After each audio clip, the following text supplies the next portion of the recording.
Hello and welcome to the InRetroSpect show. This is episode 5 and I am your host, Sam Turner.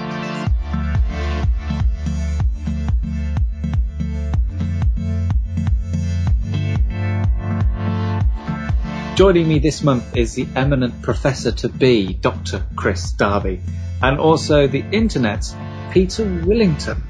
They're both joining me on this culmination of what is really the best of the InRetroSpect podcast. If you haven't heard any of our work before, then feel free to go on to our website, which is InRetroSpectPodcast.com, where you can hear such insights as Pete's heroism against the criminal fraternity. You can listen to things like myself and Chris scaring ourselves stupid in Dead Space 3, but really none of that compares to this.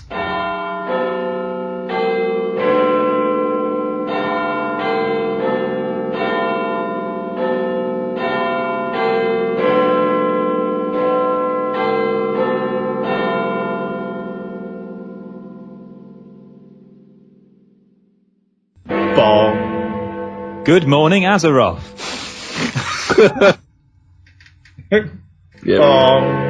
Say hello to an uncompletable game. X marks the croft.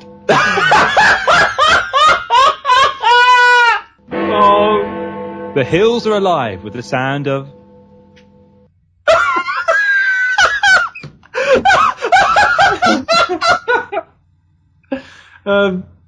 This is Chris's gaming news. 4 stories that Dr. Chris Darby has picked from within the bosom of gaming news that could have happened at any time. God's sake. And we get to, both Pete and I this month, get to choose two. Oh, we should address the situation of where is Daniel Frost. Yeah.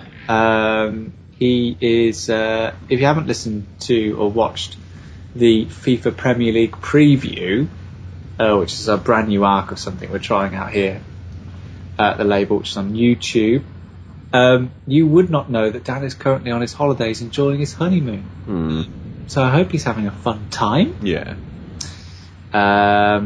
It's quite funny on the YouTube show that me and Dan are doing.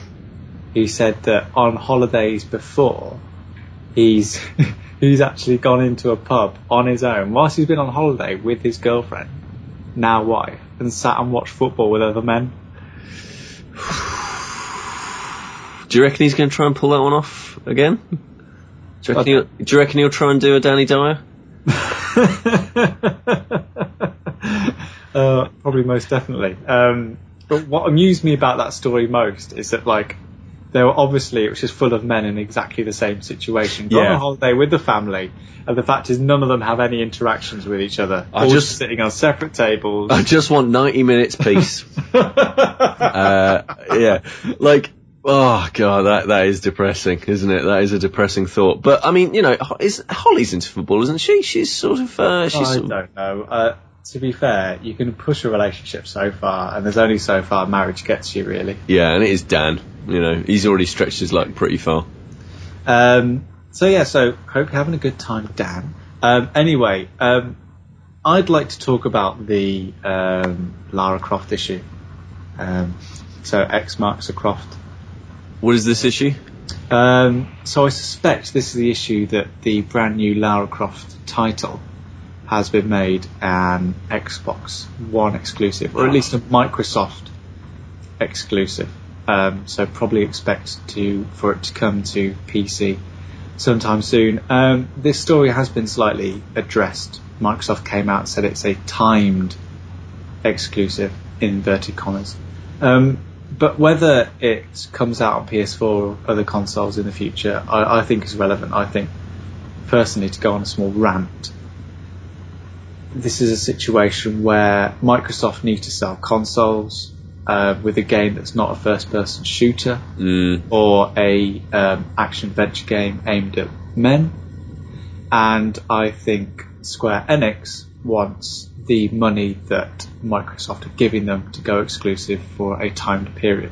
So it's a situation, once again, where the consumer loses, publishers, developers, win-win. I've got That's how they describe it, doesn't it? Win-win. Yeah. That's how Microsoft described it.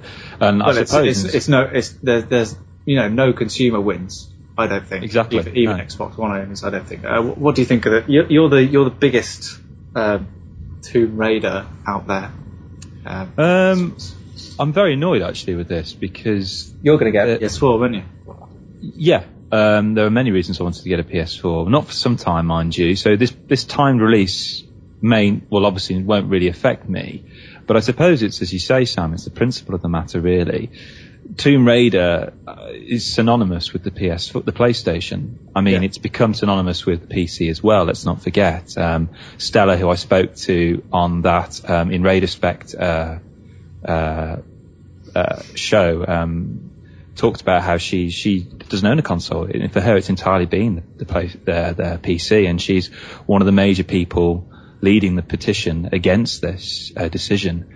From Microsoft's point of view, I suppose it's about trying to put together some kind of competition for a similar genre on the PlayStation, which is Uncharted 4. Yeah, exactly.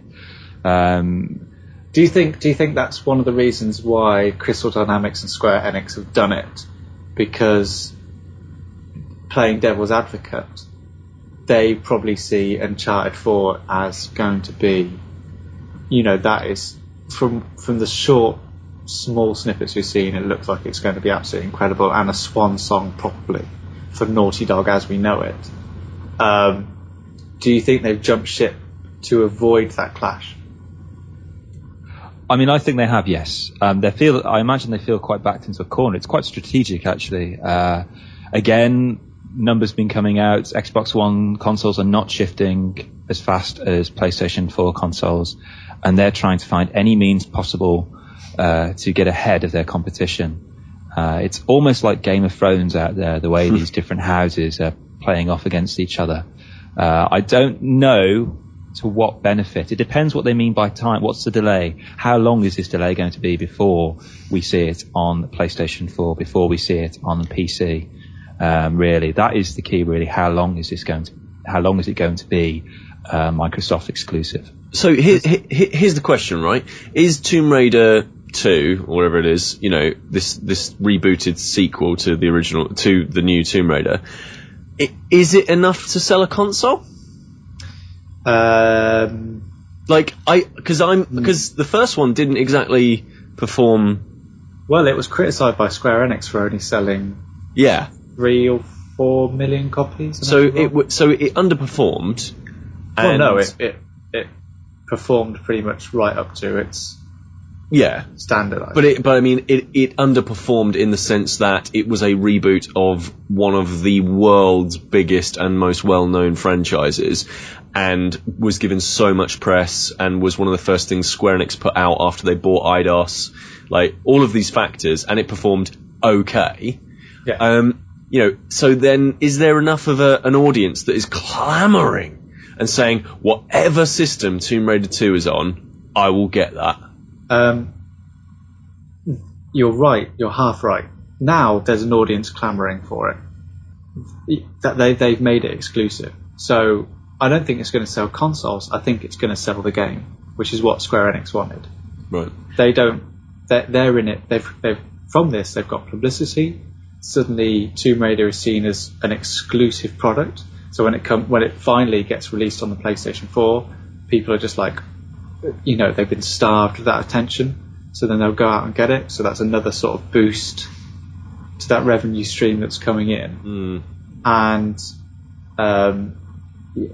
you've gone from a product which is, mildly selling across all platforms to, having lots of junctures to have stronger sales on, surely. Well, I mean, I feel like it's a game that has enough caliber so that everybody with an Xbox One purchases it, and everybody with a PlayStation 4 eventually purchases it.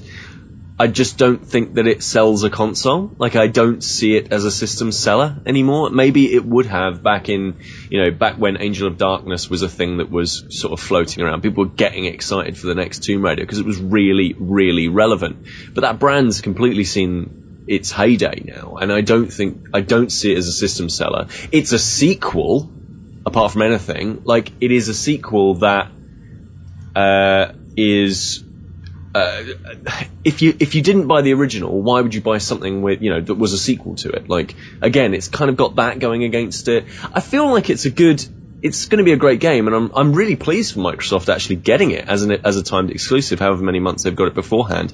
But I don't think it's as big a deal as a lot of people see it as. No, I agree. I think, like, for me, what I find interesting about this whole instance is looking at how it's not enough now for Xbox to have exclusives to certain DLC, exclusives to certain levels, character maps. Now it is all about getting in early. And the people that seem to be clamouring for Tomb Raider are now that, again, it's almost become a catalyst in Sony's favour. The people clamouring for Tomb Raider are PS4 and PC owners, really. Greed, gentlemen. That's what it comes down to, ultimately. In this industry, let's pick another story from the 4 that Chris slapped in front of our mouths. The Hills Are Alive with the Sound of was probably one that no idea what that amazing. is. Amazing, yeah, whatever that is. What do you mean? Well, think about it. What's in the title? The Hills. The Hills. Yeah. Oh, I see. Silent Hill. The new Silent Hill. The Hills Are Alive with the Sound of music. Silence. Silent. No. Oh my god. It's not really worth. I guess we have to talk about. To be honest, the interesting thing about this story is not Silent Hill, a new Silent Hill coming out. It's not the fact that Hideo Kojima and Guillermo del Toro are working on this new Silent Hill. It's a new way of advertising a game. That's the most interesting thing. So, Pete, what happened? So they released a demo called an interactive demo, a playable teaser. They called it. Yeah, PT. And nobody really knew what it was about and where it was coming from, and people just kind of played it. And then at the end, it reveals that it is Silent Hill, and then in true Kojima fashion, another S comes up at the end, so Silent Hills. And it also reveals that it's being worked on by Hideo Kojima and Guillermo del Toro. Is that his name? Is that his name? Yeah. Who's worked on, I want to say, something called, is it called The Fountain? That was the Darren Aronofsky. He's worked on Kronos. What was the one where that guy gets smacked over the head and it looks like it really hurts? Pan's Labyrinth. Yeah, Pan's Labyrinth. Which I thought was all right. So it reveals in that way, and basically the demo, as far as I understand it, is, it's basically wandering around a slightly creepy house for half an hour. It's kind of like a nightmarish hell loop of walking around this house, don't you? You start off in a door, you walk around the same corridor, you go into another door, and then you start back at the door that you started off. It's like that endless loop of the nightmare of endless waking. So that's all well and good, and I like the fact that Kojima's on board to add that bit of, hey, let's do something ridiculous. Yeah. Because, this is a man who put a completely different game into Metal Gear Solid 3. This is a guy who decided to reboot his own franchise with the sequel and, change the main character a third of the way through. Some really cool ideas, from a really cool guy, and that's going to be awesome for that series. And then there's Guillermo del Toro, who's got a really great eye for visual style and panache, timing, and he has that filmic quality that Kojima constantly strives for in video games. But neither of those creators are what I would call subtle, and some of the best stuff about Silent Hill is the subtlety. It is the fact that it's not ostensibly said in Silent Hill 2 that the character sitting in the chair that you can only see the back of is the same character model as the player that you're playing as. Like, there is no the subtlety of some of the characters and some of the enemies representing sexual desperation and frustration. Like, that's subtle, and I don't think that either of those two creators really know that. Certainly not Kojima. There's a phrase that some people like to turn and throw about these days, which is YouTube fodder. Chris, if you've seen any of the playable demos of PT or seen any Let's Plays about it, isn't it just getting people to scream about it and literally scream? Surely it's just YouTube fodder, this kind of new desire to release games. Essentially all they do is scare people, in inverted commas, for other people's enjoyment on YouTube. I mean, that's right. The fact that not everyone owns a PS4, so no one's going to go out and play the demo. Obviously hasn't got a PS4, but it feeds those people who aren't, they haven't got, they're not brave enough to tackle the PT themselves. And that's why not very long after that, it was revealed that demo was available, that the internet was awash with YouTube compilations, walkthroughs, commentaries of people watching other people play the demo. And as we know, that's not something that's new. That's something that's incredibly popular. But this kind of marketing, it's almost as if the PT itself is not the actual thing that people want to play. They want to watch other people play it. That's where the marketing comes from. Which is what YouTube fodder kind of is. It's Goat Simulator and essentially watching someone pretend to be scared. Which is a criticism that is often levelled against these kind of things. So no doubt this is the future, because no matter what Kojima does, he tends to make trends for things. So expect to see more interactive adverts on the way. Coming later in the show, we'll be joining Chris on an intimate journey into the world of Far Cry 3. But first, it's time to enjoy some free play.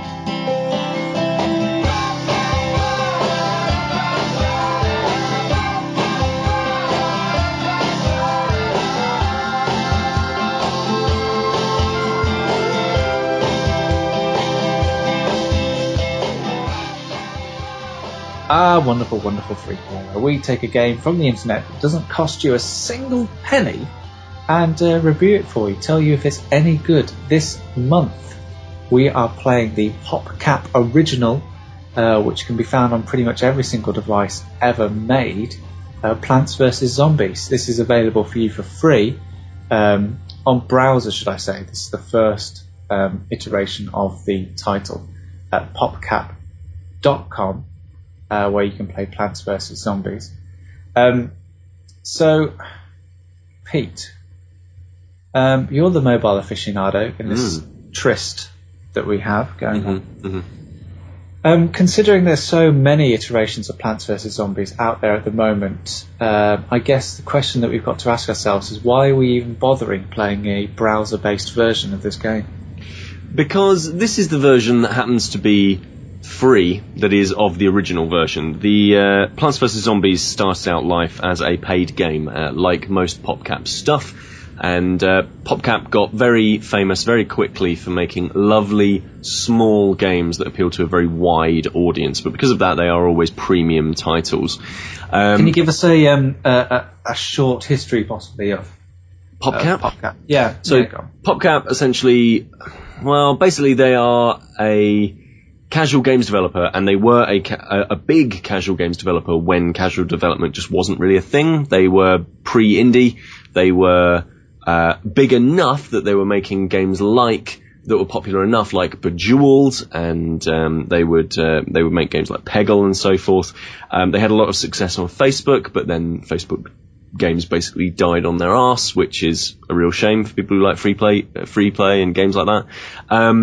And they would go on and make something. They would make a tower defense game, and that tower defense game was Plants vs. Zombies. PopCap are very good at taking established genres and gameplay mechanics and polishing them to a fine point and releasing them for a very wide audience. So Plants vs. Zombies comes out, and they enjoy fantastic success. And more recently, they've been acquired by, I believe it's Electronic Arts, and for a huge amount of money. and basically all of the talent's kind of left because supposedly the story goes that Electronic Arts isn't exactly treating its creative talent very well, and they're pushing the company in a direction that is much more free to play, and that's not something PopCap's ever quite been casual with. I think if you played any of the later Plants vs Zombies games, you can definitely see that there's more of a freemium element to their titles coming in. So bringing it back then to this original slice of the P versus Z pie. So, Plants vs Zombies is a tower defense game stripped back. You have different channels which you are defending. Zombies walk down these channels. You have a house, and you must put plants, which are basically like little seeds which grow up, and they are things like pea shooters and potato bombs and all these plays on words that are essentially just warfare weapons, and you defend your home from the invading zombies that walk very slowly towards your position. It's basically a tower defense game, but very much stripped back to its basics in terms of core gameplay, and but it only gets harder as the stages go on. It gets more complicated, more enemy types, more plant types. The thing that I really like about this game that I wasn't expecting to is the fact that it is a genre that I would never usually enjoy playing. Tower defense. Did you ever play the tower defense game in Assassin's Creed Brotherhood? It was Revelations. Revelations. I never liked that bit. No. That was really rubbish. What about desktop tower defense? That's the famous one. It's just too much plate spinning. Yeah. Not like micromanagement, is that a thing? No, I don't do that. I can't do that really. I can do this. For the listeners at home who haven't got visual, I am rubbing my stomach and tapping my head with the other hand. I can do those at the same time, but that's multitasking. Whereas this, it's one of those games where it lulls you into enjoying a genre that you never think you'd enjoy. And it's not just the fact that it strips it back, as you say, P. It's got a very cutesy aesthetic. Although it's the undead we're dealing with, the undead themselves are quite adorable. There's Dan's favourite zombie, which is a zombie with the traffic cone on his head. There's a lot of in-jokes and gags. The game itself is it's quite famous, I believe, for these kind of little in-jokes that they dress the zombies up in. And just watching these two quite opposing and quite interesting and very different forces attack each other, I think makes for a very cute arrangement, really. So I found it really infectious playing it. I'm not a big fan of mobile games, as anyone who's listened to this podcast previously will know. But since playing the browser-based version of this title, available on popcap.com, I went onto my Google Play Store and downloaded Plants vs Zombies 2, which is also available for free. And looking back at this browser-based version in hindsight, it actually is. It's incredible the effect that the mobile experience can have on your game. So I think it sums up my argument really well for why I'm not a big fan of mobile games, is that you go back to the browser-based version and you feel just so much more freer to enjoy the experience, because there aren't the mechanics of coins, or in Plants vs Zombies 2 you have quite early on you have plant seeds, which is another sort of limited commodity to help you get through certain levels, and you're encouraged to spend coins that you win on increasing this amount of plant seed that you have, which basically turns the pea shooters into super pea shooters for a limited amount of time. There's not really much, if at all, anything like that in the original Plants vs Zombies. And being able to play a game like this without those limitations, without feeling like at some point this is all going to bite, and at some point this is going to, there's going to be some sort of brick wall put in front of me, it just makes the whole experience a lot better. So this is why we tend not to play freemium games on free play. This is why we haven't covered mobile as much with free play, because free to play on mobile is often limited by stuff like energy systems and soft currency and all of these, payment walls and all of this fantastic stuff. And I'm not a huge detractor for all of that stuff. I don't mind it, but we tend to focus on games that were either paid at one time and have now become freeware, or just straight up free. And it's because, and as you point out, games can really be detracted from when they add these additional models. And I feel like Plants vs. Zombies 2 did it in a really aggressive way. And even though I don't feel like playing games in my browser is the optimum way of playing a game, I always find that there's too many distractions. I'm always thinking, I could just quickly go and check Twitter. It's not the optimum way of doing it, but to me, it's a darn sight lot better than going and getting the PVZ2 on mobile, because the distraction is, we'd really like you to spend some money now, and the distraction makes me go, no. Because ultimately, what I really enjoy about PopCap's aesthetic, and especially this game, is that this original game, you don't feel like you're being cheated. The game is very much on your side at every step. It's encouraging you to play more, and it's encouraging you to play for fun. Whereas you immediately begin to question the encouragement of play on the mobile version of the game. Chris, did you have this feeling of liberation playing it in a browser? Or for you, are you just enjoying the experience as it is? It's an interesting question. It's kind of a little bit of both, because I'm really interested in what you're saying, how the only thing that mars your experience of it on a mobile platform is this freemium element. I'm curious to know if that was not there and you had that similar kind of self-contained, no frills experience, whether you'd enjoy it more on the mobile platform. The problem with this is it's an in-browser game, but it's not. You are playing it in quite a small box. Yeah, you are playing it in quite a small box. And we had this discussion before, I think, when we were playing Puzzle Pirates. I think that was one of the criticisms that Dan and Adamski, who played it, he levied at the game, was the fact that it sounds really silly, but the fact that you can't fill the screen like it does, say, on a mobile platform, on a tablet or on a mobile phone, it takes you out of that experience. Suddenly, these distractions, whether it just says this about me, that I'm easily distracted by possible tabs that I can click on my browser. I'm the kind of person that likes to have several tabs open at once, so I can just click through them as I'm back and forth, really. I'm not the kind of one click at a time person.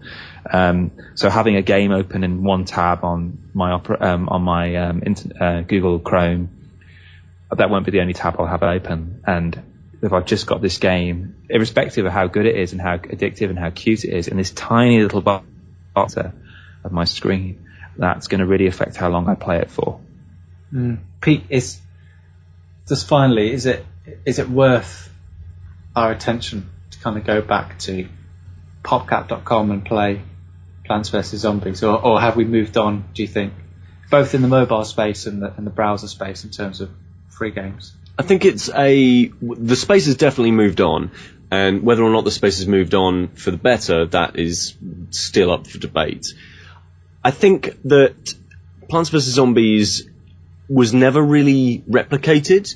If you are interested in how the tower defense genre evolved, how it changed, then it's a classic. Plants vs. Zombies is absolutely a classic, and it's if you don't like that genre, it's still a classic of casual gaming. It's a fantastic example of how to get it right. It's bright, it's funny, it's all appealing to as many different, wide audiences. And I think that it's definitely worth taking a look.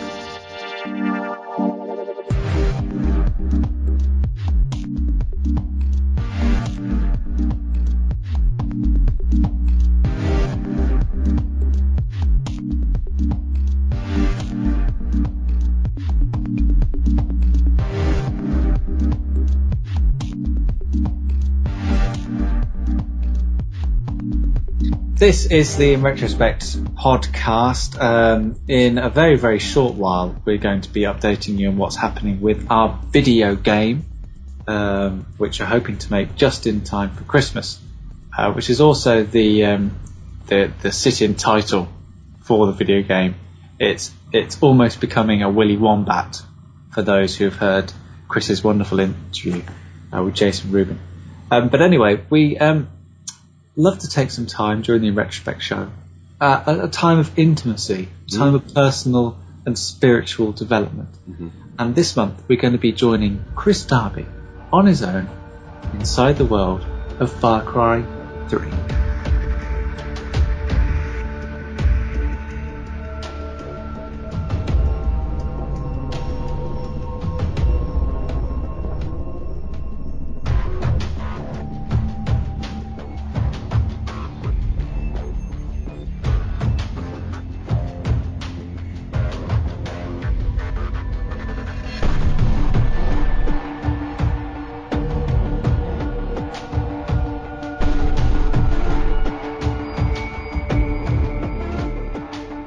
In last month's show we discussed whether the first-person genre of games could ever move away from its shooty ways, or whether we were always destined to have a gun in our hands.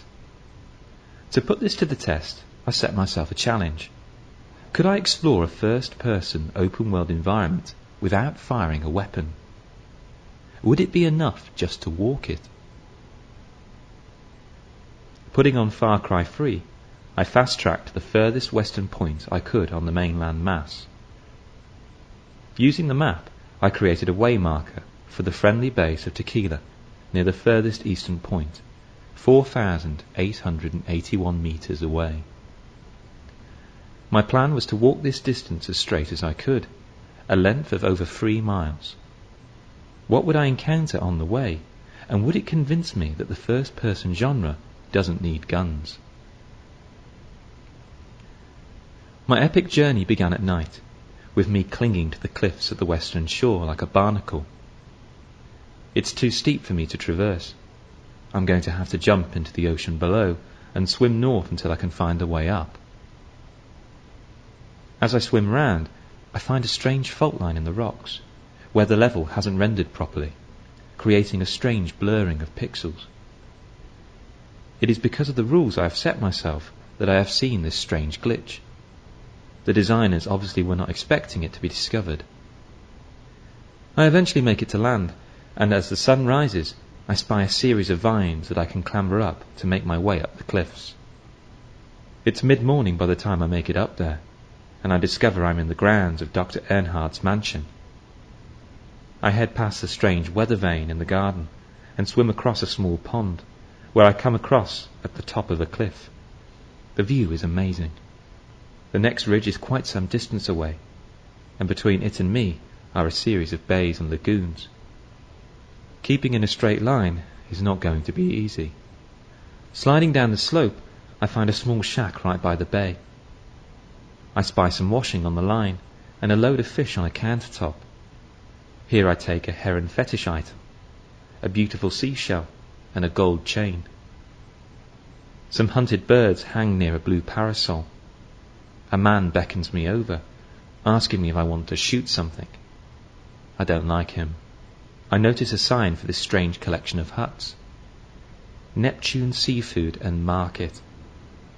I wouldn't mind buying some food here, although the lack of customers is quite suspicious. It doesn't really smack of the god of the sea.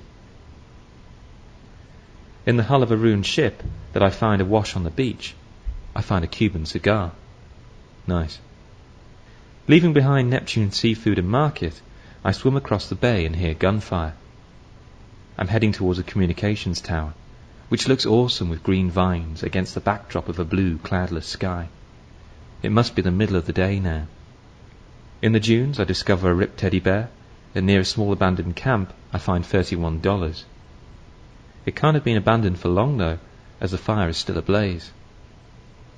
To my left I spy 2 Rakyat warriors inspecting the engine of their jeep, which is broken down.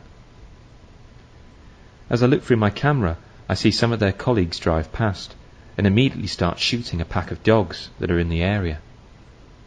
As I put away my camera, I'm immediately attacked by a dog, forcing me to jump into the water and swim away. I turn back and observe the dog from a distance. Although the water is reasonably shallow, it does not pursue me. 4,000 metres left.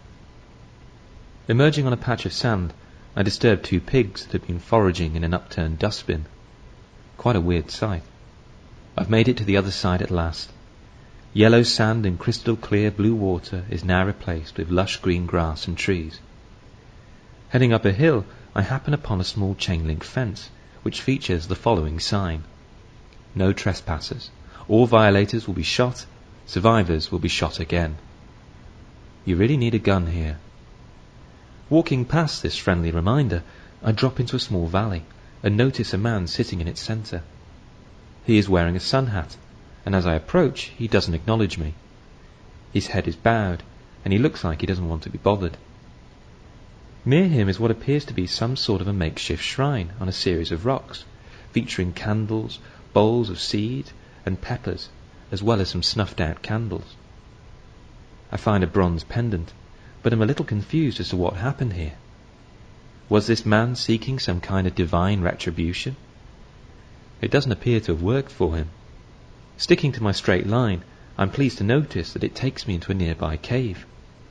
Small oil lights dotted along the route suggest that others have been here recently. Turning on my torch, I climb up some rock ledges, discovering a dead man lying face down. Next to him is some kind of rope and a breeze block. The ledge above is not very high, so I don't think it was a fall that killed him. Either he used the breeze block rope as some kind of rudimentary grappling hook and it backfired, or someone killed him. Was it the man outside who discovered him? Is that why he doesn't look that perky? Climbing up the ledge, I discover what it was that the dead man was looking for: the Spider 23 relic. I pocket it and a spent lighter, and realise that I have to retrace my steps. Emerging from the cave, I leave the sitting man and follow the valley round, finding a Shark 23 relic nearby in a cove near a hut. I am greeted by the sight of a man urinating up a building. From this I could deduce that he has drunk a lot of liquid recently, and has a hangover, and does not live here. I am greeted by a friendly Rakyat warrior, who refers to me as a brother. There are 3 of them in total. Their hut contains mainly of bottles and boxes, and some laundry hanging from the ceiling. I'm guessing this is some kind of ranger station, where the tribe rotate their guard. I find a half-crumpled pack of cigarettes. One of the warriors praises me for my hunting skills, whilst the other hums an unrecognizable tune. In a box I find a beaded necklace. Suddenly the 2 warriors I can see from inside the hut start shooting into the trees. Something has clearly spooked them, although I don't know what it was. After a lull, I decide to leave, but then the heavens open. Monsoon season. Rain doesn't affect my health, but it would spoil the journey, so I decide to wait in the hut until it passes. The 2 warriors stay outside. The delay between the thunder flash and the sound suggests that it is about a mile away. I feel like I'm getting to know the tribe a bit more than I usually would, although one of them actually appears to be sitting on the fire. The other complains about the goat he ate recently. He gets up and leaves, and suddenly they are all on their guard again. They tell me to watch out, but I don't know what for. The man who relieved himself up the hut has disappeared. The thunder subsides, and I leave. I really like those guys in their hut. It was in such a lovely area. Hopefully I'll come back again someday.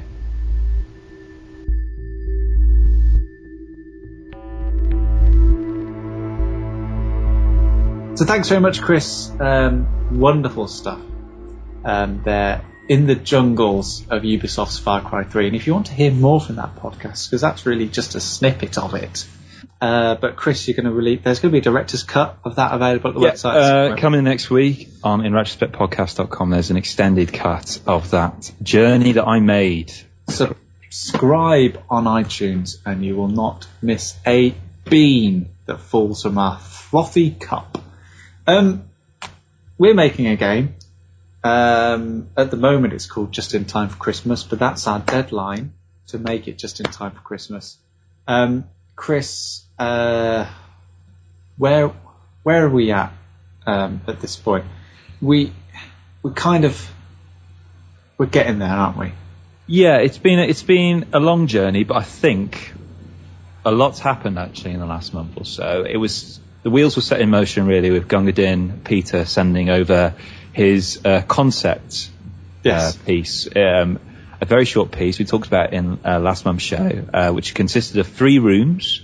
The player starts in the center room and they move responding to 2 sounds, one coming in their left ear and one coming in their right ear, and that's to guide them as to which room they go into, left or right. Because the idea is that we basically want to make a game that you can be guided through orally or hourly. Hourly, yes. Hourly, not orally. No. I mean, that'd be a lot more fun, but we haven't even got past the Oculus Rift yet.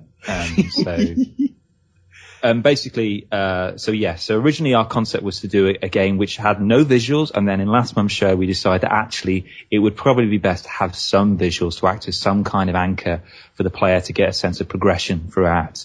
So buoyed by Pete's concept and this idea of being able to actually effectively locate different sounds in different rooms, I went away and I created a slightly bigger concept piece which consisted of 9 rooms in a grid. Yeah. Just had to outdo me, didn't you? Well, it's got to be cumulative. I'm just standing on your shoulders, Peter. That's how it works. That's how progress works. For this, Chris, you used a venture game studio. I did indeed, AGS. Which is what we are. It's been part of the long process in deciding what engine we're going to be using.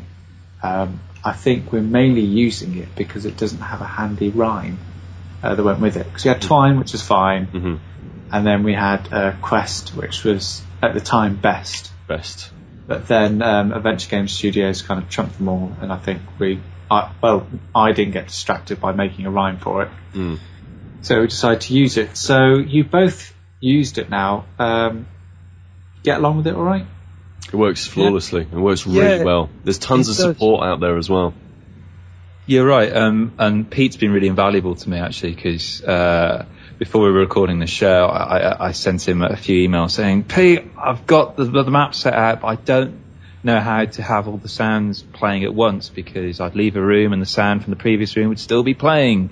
And Pete pointed me in the direction of the very helpful board they have there, really, because it's all entirely freeware, really. It's entirely self-managed, so some of the instructions are out of date. You really have to kind of trawl through the forms, but to be honest, we're making a game for free. We weren't expecting it to be easy. There's no clearly defined pamphlet out there because it's entirely made by more than one people for free.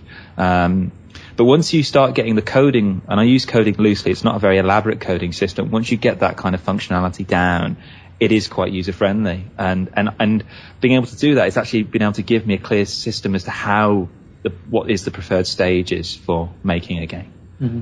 So part of the process that we've got to now is that Pete, you and I went away and we started basically trying to nail down the narrative, or at least get a through line of what's actually going to be driving the story and this character along. So where have we got that with that then?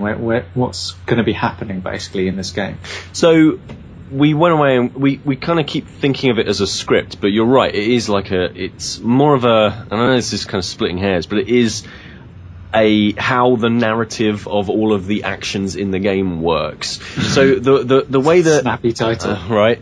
But I think the thing that we've kind of come away from with this is that we need to keep the amount of dialogue and the amount of exposition, we need to keep that quite small, and basically keep the script really, really short, because I think first of all there's a worry that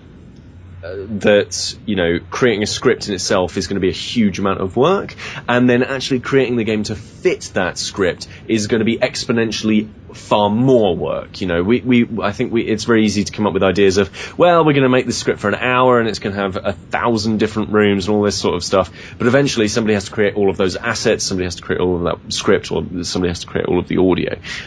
So what we've done is come up with sort of vague ideas as to how the game starts out and how the game finishes. Now, this is where my great idea comes in, and this is the old man idea, right? Let's strap ourselves in. Now, the old man idea. Now, I might, I've got an idea to call him Old Man MacGuffin, because honestly, that's all he is. He is there to set up the events that will lead you to the end goal. And in my mind, our game is about 3 or 4, maybe 5 minutes long. And I feel like you begin with the old man, and this is kind of everything I've documented down, where you begin with this old guy, and this old guy is telling you, is kind of interacting with you and saying, well, oh, you look dazed, you look like you look like you're a bit shocked, because obviously we need to be able to convey to the player that they are snowblind, that they aren't able to see what is going on around them. Yeah. And we need to be able to convey that without putting up text saying, you're snowblind, even though you can read this. So developing the script there and getting the old guy to kind of say, give you basically all of the information as to who you are, and then getting that person to provide you all of the information that you need to get home. So we have a map, which Dan's been working on. And on his honeymoon, we have this map created where we know that we can work in grids with AGS, and therefore we can figure out where we want the player to end up, where we want them to begin, and we can position sounds upon that map so that the player can figure out how to get home using audio alone. So this old man MacGuffin, is able to say things like, if you wanted to get home, that I know where that is. That's by the river, past the clock on the, past the church clock on the right. Can I ask why this old man, and to sound quite ageist, an old man who is probably of some sort of respectable and has a sense of moral duty. Yeah, absolutely. Abandons a gentleman who's obviously blind and suffering to go on his own way to his own house. So this is it. So I think there's a couple of different reasons. So the fact that I don't feel like we are making too many statements as to who the individual player is, and therefore we can keep things quite vague if we're using another character to tell you as the player what is happening. It means that they can sort of refer to them quite gender neutrally, because I don't really want to say you are a girl or whatever it is, because that would be awful. Oh, I know, right? But the other thing is, one of the other things is it's an old guy, and I don't feel like old people are really represented in games, and I think it'd be really interesting to put an old character into a game that isn't like, you damn kids, and also isn't like basically, Sully's mate. He isn't he isn't Indiana Jones. Just an interesting character. But for a practical reason, we need to have the player have to do all of these actions by themselves. And if we have an old character, we can basically come up with some reasoning for them to not come with you, but provide all of the information that you need to get to your goal. So we can say, we can have this character say, oh, well, I'd love to be able to help you, and I know exactly where it is, and I can tell you exactly where it is, but I can't take you there myself because it's been snowing, or if I fall, I'm going to really hurt myself, or at my age, you want me to get down there, or whatever it is, but we can come up with a reason as to why. Could we not call the old man Phineas, because that would tie into the ancient Greek myth of Phineas, who was the kind of the blind, he was kind of like a soothsayer that I think he encounters Jason and the Argonauts, and it's basically he tells Jason how to pass through the sea, through the crashing rocks. Yeah, Phineas, I think it's a good idea. Let me note that down. With a P, obviously. Phineas, PH. There was one thing that I wanted to put in the story, and I wanted to ask you about this, Chris, because you've had more experience with Adventure Game Studio than I have. And I just wanted to ask whether this is possible, because whereas I like this story of this man sort of going on this journey, like following audio clues in order to get there, I I think that a good story has a sense of dread in it. Has a hang on. Wah! Get it out. I think a good story has a sense of dread in it. It follows a time frame, or there's something pushing it along. And it was actually I can't remember what sparked this in my mind, but it was just at some point I heard the chimes of Big Ben, and I thought, it's probably the only way that you would ever know what the time is accurately, if you lived near a clock tower, because each chime at 1/4 past, 1/2 past, 1/4 to, and on the hour is slightly different. There's a variant of it. So if you were blind, you'd be able to know what the time is. So I wondered whether there was a way, as you progressed through the game, that you could have those audio triggers of, you get somewhere in the map, you hear the chime strike 1/4 past. You move further into the map, and then you hear 1/2 past, and you've got to be somewhere by the time it gets to 2 o'clock or whatever. Is there a way that we can do that? There is a way. That would have to be dependent on how we coded the game and almost micromanage the player's movement throughout the level. So we could make them go into a room, but we couldn't make them retrace their steps and go back into the previous room. So what would that mean would be that, because time is such a fluid thing, space-time, as Einstein said, some seconds last longer than others. We're used to in games that not playing in real time, where nights can last half an hour in real time, essentially. So what we do then is we'd have their route through the level pinpointed by these chimes in certain rooms, but they can't go back where they've been, essentially. Otherwise, we'll get into the Silent Hills playable teaser, that kind of looping nightmare scenario, really. And there's nothing worse than hearing a sound file being triggered over and over again. Exactly. So that would avoid that, and it is possible for us to do that. And it also means the player is not going to be as frustrated trying to map all these, however many grids we propose, eventually in their heads. Yeah, because I think what's been great about this whole process of us making a game is that you kind of do get an insight into what it's like to design a game, and I think putting in those bits of a game where you feel like you are making some sort of progression is really, really important. And I think a game falls flat on its feet if it takes too long, or if it never really signposts those moments where you feel like, I'm getting better, I'm progressing, I'm being rewarded for my time and my play. And especially where we're making a game where you're essentially blind, I think the chimes won't only say to a player, you've got to hurry up. They won't. Not only will they push along the narrative, but they serve a purpose of saying to the player, you're getting somewhere. You're doing something right, because you're hearing something along this path. It's also the fact that it's quite a gamble for your first game on no budget, and you're not game designers, to make my time is very expensive, in a microcosmic sense, an open world game. If they can approach any room from any direction, the grid just becomes one giant square, and then it's kind of open world. So so this is where I feel like I need to jump into this, because this sense of progression is a really great idea, and it absolutely is a thing that we need to instill. We need to give them a feeling. We need to give players a feeling that they are making some sort of progression.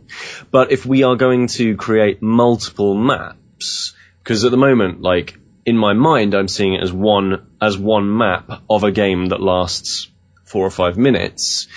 If we're going to make multiple maps, then depending on how large those maps are, let's say they're 25 squares in total, that's a simple 5x5 map. If we do 3 stages, then that's 75 different screens potentially that we're going to have to create, 75 different soundscapes that we're going to have to create. And I feel, as a minimum, 3 different reasons to block the player in some way. And I don't know. I don't know whether or not it's a nice idea to have this time mechanic in there, and I definitely think we should have a clock, like, because it is a really big, loud, sort of man-made construction that is very obviously a man-made sound. But at the same time, I feel like doing 2 stages, 2 maps. I think that even 2, you know, let alone 3 or 4 or whatever. Like, I feel like that's going to be a massive load of work. So I don't know, but do you think we're running away with ourselves a little bit? I think if we run away, I feel like if we do 25 squares total, and there are ways that you can sort of block off players and do some sort of subtle things with the environment, some very subtle visual things, to sort of say, no, like, we have blocked you off from going this direction. I feel like if we do that, then it means that we can pare down our ideas, boil them down, condense them, and think about exactly what we want to do within those 25 squares, and make a really, really awesome PopCap-esque published work, rather than like 75 squares of, oh, this isn't very good. Yeah. I completely agree. Definitely. I think that I think where we're getting at a point now with the game, it's a bit difficult because Dan's not here, and I'm sure if he were here, he'd tell us about what he's doing in terms of the visuals of the game. And we've seen some of the visuals, and they're going to be really nice, sort of milky, greyed out designs that just give you an idea, I think, as a player. Again, that idea of just giving the player a sense of where they're going, what they're doing. Definitely. And because the last thing we want is for people to get frustrated and not feel that they're getting anywhere with this game. But I think that when it comes to this time next month and we are talking about the game even further, I think we're going to come on a leaps and bounds. But as you say, there is that worry that as we're getting more confident, especially with the Venture Game Studio, and our narrative is sort of loosely in place, there is that danger that we could easily get carried away with it and think that, we're doing our map is 3 squares by 3 squares at the moment, but why not make it 5 by 5? And I think that that's something that you decide to do after you've made your first 3 by 3 game. It's really easy to make ideas. It's really hard to take those ideas and actually make something out of them. Yeah. At the risk of being engaging in nepotism, and living off the fruits of my previous glory, interview with Jason Rubin, he talked about one of the things he liked about Naughty Dog was their philosophy was great idea, next game. Great idea, next game. Yeah. Rather than just running away, as you say. It's just like, yeah, that's good. We've just got it now. Let's not push ourselves too far. Make that the next game. Yeah. So, what do you want to do by this time next month? I mean, in terms of story, Pete, we've got a sort of character there. Do you want to be in a position where we can say, these are lines of dialogue that this guy's going to say, or so I think casting a role? I think what I want to have done by the end of by this, when we reconvene, is I want to have I want to have the map and the geography of the map done and sorted and in stone. And what I also want is to have, in concrete, created the actual opening script for the Old Man. So we need to have agreed upon what the map looks like. Yeah. And then I can start creating dialogue with this old guy, and then potentially start looking for, begin the process of finding voice actors. Yeah. So I think that I agree with you. I think that when I used to make mazes when I was a kid, and my process of making a maze was to make the path, then create the maze around it. Clever. And I think that we've got to work in exactly the same way. We've got to find the path out of this map and then create the world around it and decide what's going to be in each block and what's going to happen that way. So that's basically where we've got to be next month, isn't it? We've got to have an entrance, an exit, and a voice from which we have to have all of that stuff. And I feel like what would be really awesome, and this is a really big ask, especially as Dan's currently enjoying himself in Antarctica, I believe, is where they chose to go to. A bit of an odd Torquay, one. I heard. Big Was it fan of Torquay? penguins. Yeah. That's where I got it wrong. But I know it's a big ask, but I feel like we need the starting of a game. We need the first screen. We need to be able to walk off of that first screen and go to the second screen, and we need the audio in there in a sort of rough way, and we need the first bits of, we need a little bit of game to say, we know what we're doing, we know how we're doing it, we need it to all look like this, but this is the first tiny bit. This is what I believe games developers call a vertical slice. There we go. We've had a little insight there into games development. So that's what we need to do. It's as easy as that. Easy. So join us next month to find out if we get there, if we're still alive, or if indeed we're still friends. We will no doubt also have some hilarious story from Dan and his honeymoon, because he'll be back on the show next month. As will myself and all the usual items. We'll again have another game in the free play catalogue. This time it's going to be Team Fortress 2. That's available. If Dan was here, he'd say it's available in the Steams, but it's not, so it's available on Steam. If you want to play our free play game this month, you can do it at popcat.com. We all recommend it. So join us next month for another edition of the InRetroSpect podcast. You can find more of us on Facebook, Twitter, YouTube, iTunes, and Stitcher Radio. And don't forget the website, InRetroSpectpodcast.com. Goodbye.